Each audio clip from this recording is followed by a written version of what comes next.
আসসালামু আলাইকুম। আমি doctor Husniara Parvin, consultant homeopathic foundation, প্রভাষক Shamsur Rahman Sharif homeopathic medical college and hospital. আজকে একটা ব্যতিক্রমধর্মী বিষয় নিয়ে আলোচনা করব। সেটা হলো যে অনেক মহিলারা আমাকে প্রশ্ন করেন যে ম্যাডাম একটু বলবেন যে আমাদের মেয়েদের সেক্স কোন বয়সে বেশি থাকে, বছর বয়সে বেশি সেক্স থাকে। এটা হলো সম্পূর্ণ সেক্স বিষয়টা হলো নিজের কাছে। যেমন আপনি যদি হাসি খুশি থাকেন, আপনার যদি নিয়মিত মাসিক হয়, তারপর আপনার হাজবেন্ডের সাথে আপনার ভালো সম্পর্ক থাকে, হ্যাঁ, তারপর আপনি সুখী থাকেন, হ্যাঁ, তাহলে দেখবেন যে আপনি ভালো আছেন। আপনার মাসিক নিয়মিত হচ্ছে, হরমোন সিক্রেশন হচ্ছে, আর তখনই আপনার সেক্স করার ইচ্ছাটা যাচ্ছে, ভালো লাগার কাজ করছে।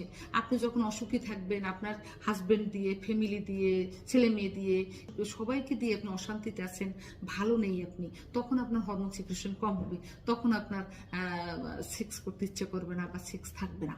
এটা সেই অল্প বয়সেও সেক্সটা হারাতে পারেন আপনি, বা মধ্য বয়সে আপনি হারাতে পারেন, মধ্য বয়সে আপনার ভালো থাকতে পারে সেক্স, বা আপনার শেষ বয়সেও কিন্তু দেখবেন যে যারা ভালো আছে, সুখে আছে, আনন্দ আছে, স্বামী সন্তান নিয়ে ভালো আছে, তাদের কিন্তু শেষ বয়সেও কিন্তু তাদের সেক্স ভালো থাকে।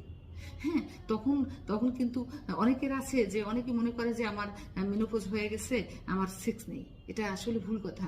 মেনোপজ হয়ে গেলেও কিন্তু বেশ ভালো হরমোন সিক্রেশন হয়, আর তখন কিন্তু তাদের সেক্স করতে ইচ্ছা করে। হ্যাঁ, আপনার নিয়মিত মাসিক হলে, আপনার নিয়মিত ওভুলেশন হলে আপনার সেক্স করতে ইচ্ছা করবে, ভালো থাকতে ইচ্ছা করবে, ভালো লাগার কাজগুলো করতে ইচ্ছে করবে। এই সেক্স একদম করতে ইচ্ছে করে না, আপনার ভালো লাগে না, খিটখিটে মেজাজ হয়ে যায়, আপনার কোনো কিছুই ভালো লাগে না, সবার সাথে খারাপ ব্যবহার করছেন, সেক্ষেত্রে আমার চেম্বারে আসবেন। আমি এই বিষয় নিয়ে কথা বলি, কাউন্সিলিং করি এবং চিকিৎসা দিয়ে থাকি। ভালো থাকবেন, সুস্থ থাকবেন। আল্লাহ হাফেজ।